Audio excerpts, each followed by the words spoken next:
We're here today with Professor Michael Green, Professor of International Relations at Georgetown University, Senior Vice President of the Asia Program at CSIS in Washington, D.C. He's here for a conference we're holding on regional security in East Asia. Mike, I'd like to start. You're a veteran, if it's fair to say, of the US-Japan bilateral relationship, and you've seen policy making from the inside in the White House. Under Republican administrations, it's often remarked that the relationship between Japan and the United States is almost necessarily close. These days, however, there are questions in the region and perhaps also recently in Washington about how sustainable and how secure that relationship is. Could you tell us a little bit about how you see the relationship at the moment? I think it's in very strong shape in several ways. At the grassroots level, public opinion polls in both the US and Japan about the other's nation are very positive. There's some polls that show when Americans are asked, who do you trust in the world?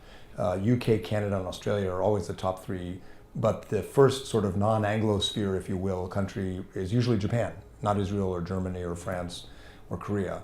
And then structurally, in terms of international relations, we need each other. Our defense spending is actually decreasing as we get out of Afghanistan and Iraq, but overall our capabilities will be stretched.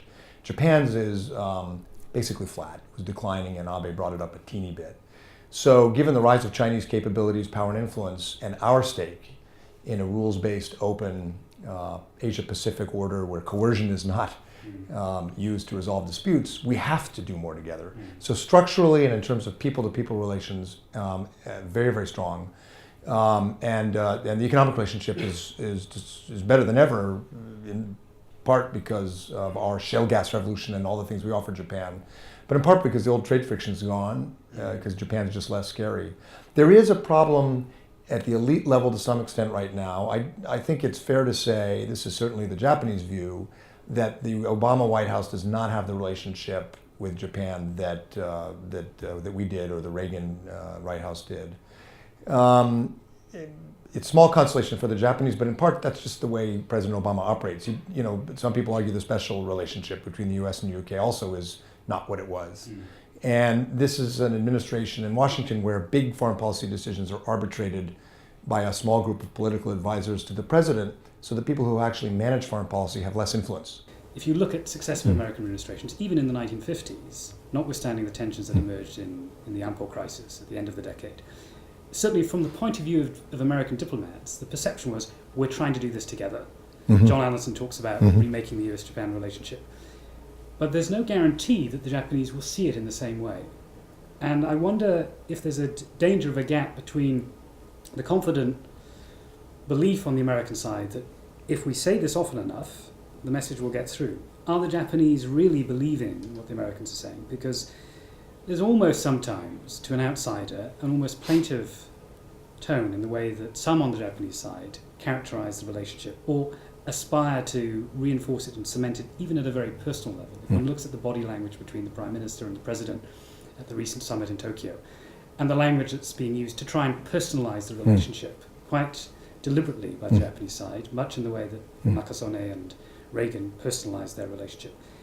The impetus is there on the Japanese side. It's not clear to me whether this is a function of style or personality on the part of President Obama, that he wants to reciprocate in that way. President Obama's style is very different from Bill Clinton or George W. Bush. He's just a cooler customer, and he doesn't really have close friends among allies. He didn't in the Senate. He's a lawyer. He litigates foreign policy. He goes through the case when I worked for President Bush, and the same was true for Clinton, I am told, you could count on him delivering 70% or 80% of what you had carefully negotiated in the bureaucracy as the message in a summit meeting, but he'd take the measure of the other guy, and sometimes he'd drop issues or say them differently in order to preserve the relationship for the future. And Clinton was that way. That's not the way Barack Obama is. I mean, he delivers every point like a good lawyer, and he's more focused on the case than the relationship by all accounts. So that leaves some people feeling a little bit used up, but that's a matter of style. And I think you're going to get different kinds of presidents, different kinds of prime ministers. Doesn't that matter in the case of the US-Japan relationship, where the emotional component is often...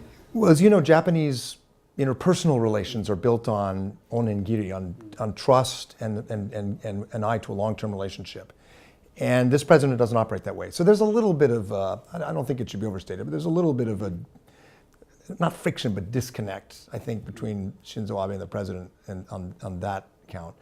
In terms of putting this in post-war, Cold War history, the context is actually quite fascinating. I think most of the Cold War and very early post-Cold War story of the U.S.-Japan alliance is the Japanese, most Japanese prime ministers constructing various ways to avoid being entrapped by the United States in a war with China, North Korea, or the Soviet Union.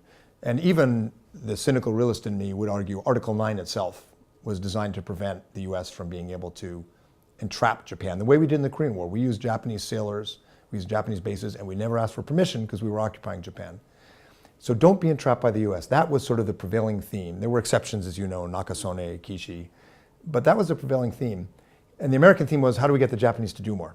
Now there's almost role reversal where you hear American experts sometimes worry about being entrapped by Japanese tough stances towards China or North Korea. And the Japanese now very, very worried about being abandoned.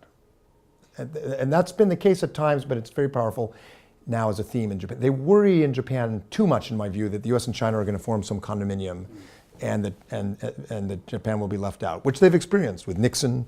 I think President Obama deserves credit in that sense for this April trip to Tokyo. He really did send a pretty strong signal, we're not going to abandon Japan, to the point where the Chinese were quite unhappy, which actually in my view was a good thing. They needed to hear that. Thank you. Yeah. Thank you, very John. much.